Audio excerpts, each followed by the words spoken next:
The question is there rebirth? If it's there, what is the basis for one being to go from one birth to another? What is it that carries a person from one to another?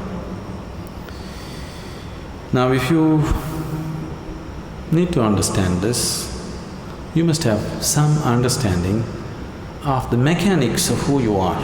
I'm talking about the mechanics of how a human being is built.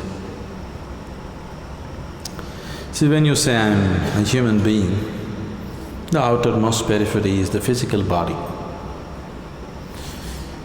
In yoga, we look at everything as body because it is easier for you to understand that way. So we see the body as 5 dimensions or 5 sheets. Physical body is known as Annamaya Kosha.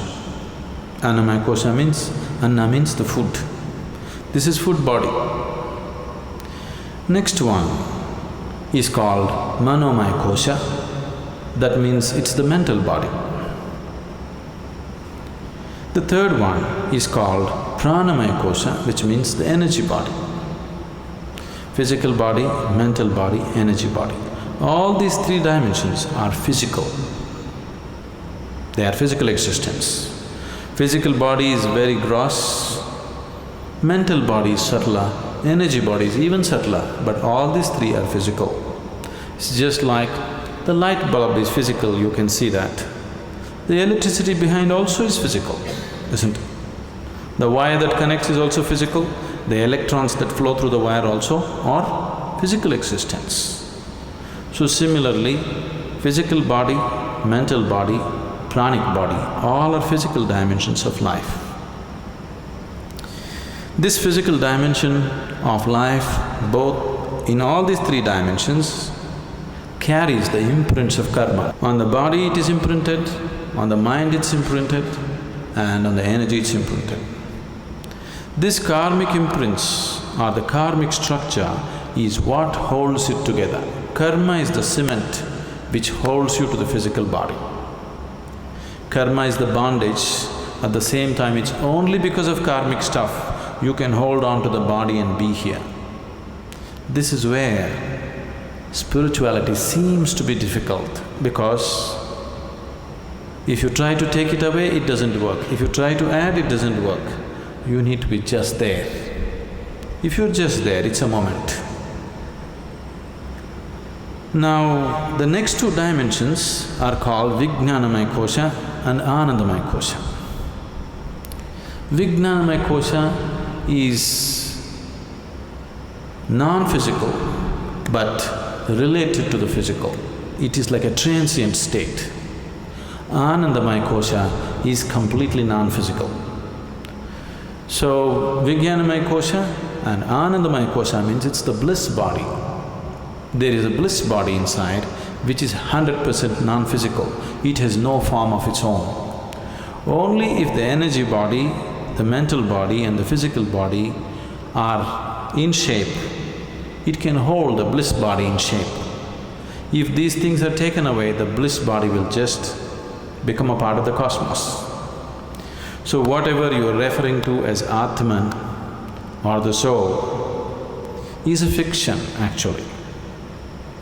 In the sense, people are describing a certain limitation of the non-physical as a soul. But the body for the soul is still your karma. If the karmic structure is completely dismantled, there is no soul, everything merges into everything else.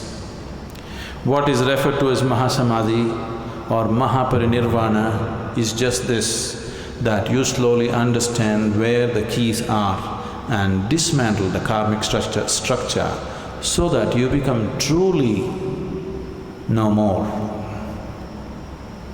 When somebody dies, we say, this person is no more. That's not true. That person is no more the way you know them, but they still very much exist. Now if you dismantle the karmic structure 100%, now you merge with the existence. This is what is referred to as mukti, mahasamadhi. In Hindu tradition it is referred to as mukti. In yogic tradition it is referred to as mahasamadhi. In the Buddhist way it is called as mahaparinirvana. Generally in English we are saying liberation. Liberation means becoming free from the very process of life and birth and death. Liberation means becoming free from the basic structures of body and mind. And for all this, the karmic structure is the strings which hold these things together. So when a person dies, obviously the physical body is something that you borrowed from the earth. This body is just earth, isn't it? You understand? This physical body is just a piece of earth which is right now prancing around like this. But you have to pay it back, atom to atom, no interest though. But you have to pay back every atom. You won't be allowed to carry a single atom from this planet. Nobody has managed it.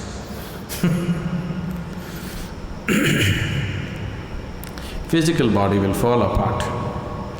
The mental body and the pranic body, depending upon the strength of your karma, goes on. If the karmic structure is very intense, unfinished, then it has to finish it. If the karma has become weak because it has run its course, then it very easily finds another body. If it has to find another body, the intensity of the structure should come down, it should become passive. If it is very intense, it cannot find, it has to hang. So this is what you're referring to as ghosts. Somebody is dead, his karmic structure is still intense because it's not over. Now he needs much more time to find another body, he still exists. And the more intense his karmic structure is, the more visible he becomes, or more experientially available to people. There are innumerable such beings all around you, if you whether you know it or you don't know it. But most of them you won't feel because their karma is dissipated. They're just waiting for more dissipation before they find another body. But if their karma is very intense, this is why they told you in the tradition, if somebody dies unnaturally, either by accident or suicide or some other way, they will become ghosts. It is not so, everybody becomes. It is just that they are more experienceable. They are more available to your experience because they have more intense karmic structures. So you people may experience them little more than other beings who die of old age.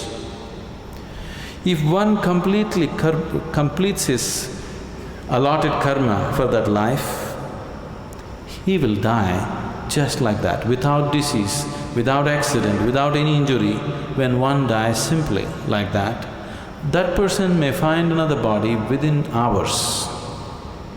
This is why in this tradition always they said, if one completes his life and dies peacefully, it's the best way to die because he need not hang around. Immediately it goes on.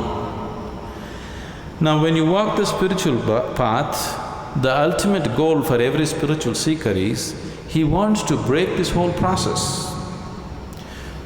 Or otherwise, to use an analogy, we can say, what you call as my soul right now is like a bubble.